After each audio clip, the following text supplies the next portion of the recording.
Hello and welcome to All About Community. My name is Robert L. Harris and I am your host.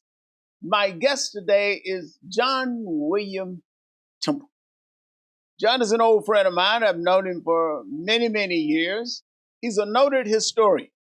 John, welcome to All About Community. Oh, it's my pleasure. Let's talk first a little bit about your background and how did you develop to where you are today? Only by the grace of God. But I grew up in Statesville, North Carolina. Statesville. I know where that is. I'm going to Winston-Salem in a couple of weeks or so. Oh, fantastic! And so my first job as a newspaper editor was at the Winston-Salem Chronicle. You're kidding. Yeah. Well, that's exactly where I'm going. I drive right by it as we go in. My wife's mother is there in Winston-Salem. Okay. Yeah. And so my family's been in Western North Carolina since the early 1700s. And we have been in the U.S. Census as free property owners since the 1790 census. 1790. The first one. That's So a long time. every census United States, my family's been in Iredell County, North Carolina. Well, originally my family is from North Carolina, so we may be connected at least with some of the slave owners somewhere. Well, one of the things that people don't realize is that 90% of African Americans came through the port of Charleston. Mm-hmm. And so they just created the International African American Museum right there at Sullivan's Landing. And so almost every African American has relatives in South and North Carolina if they go back far enough. Now, how did you get out of North Carolina and escaped as I escaped from Arkadelphia, Arkansas to California? Well, how did you end up here? Howard University. Howard University, I was all right. part of the first freshman class of the School of Communication. Mm-hmm. And so when I was 17 years old, I was mentored by Dr. Carlton B. Goodlett. You kidding? Yeah, who was I knew him quite well. Yeah, he's one of my Kappa brothers. Yeah, and so he was responsible for creating the School of Communication, and he started the Black Press Archives at Moreland Spingarn Research Center. And I was a page there under Dorothy Porter, who was the Dean of Black Archivists. So I was being set up, not realizing it, to really focus in African American history at that early age. But then Dr. Goodlett was responsible for me becoming editor of the Winston-Salem Chronicle.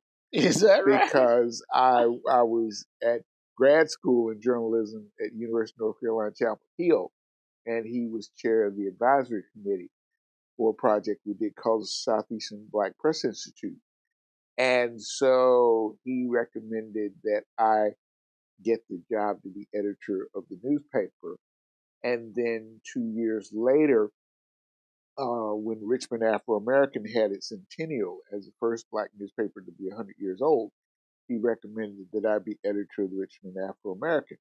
So, and then I helped Doug Wilder, who you probably also know, of course, become Lieutenant Governor of Virginia. And how did you end up in California? So now, I know Goodlett has a long history here in California. How did you end up here? Well, after Doug won Lieutenant Governor, I was hired to be the startup editor for American City Business Journals of their Richmond business newspaper. And then they promoted me to be editor of the San Jose Business Journal in 1987.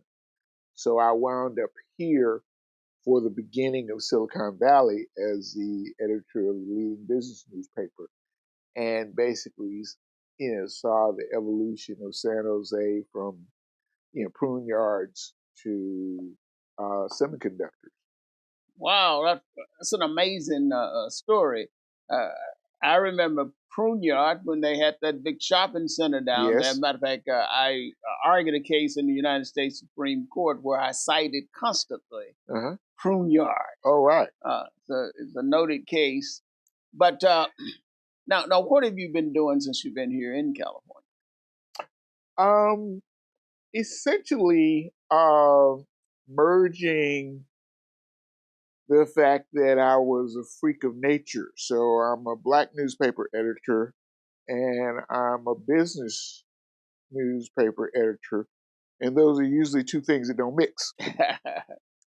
So I, had the consciousness and the commitment of people like John Murphy and Carlton Goodlett, Art Carter and Chester Higgins, who trained me at Howard. But I also had the technical skill to be able to understand the economy at a very deep level. So after my 2 years leading the business journal, when they sold the paper, I created my own company, E-Access Corp, which is, I guess, 30 years old now. And we started doing a monthly called Bay Options. You might remember that. Yeah. And John, we're going to have to take breaks. So, but before we do, he mentioned Dr. Carlton Goodlett was a noted physician in San Francisco and was the owner of the San Francisco Sun-Reporter. We're going to be right back. Again, my name is Robert L. Harris. I am your host, and my guest today is John William Templeton, a noted historian. Don't touch that remote. Put it down. We'll be right back with All About Community.